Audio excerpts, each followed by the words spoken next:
เบิ่งดูหาความดื้อ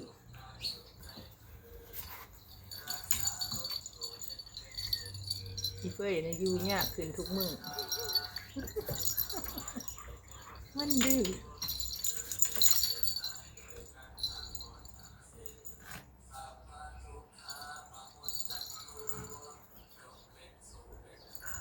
เอาไม่เฟ้ยจัดการมันเลยมันดื้อแต่เพิ่นบ่ให้น้องได้อีเฟ้ยนะเอื้อยเพิ่นบ่ให้น้องนะบ่เคยกัดจักเทื่อตั้งแต่มาอยู่นำกัน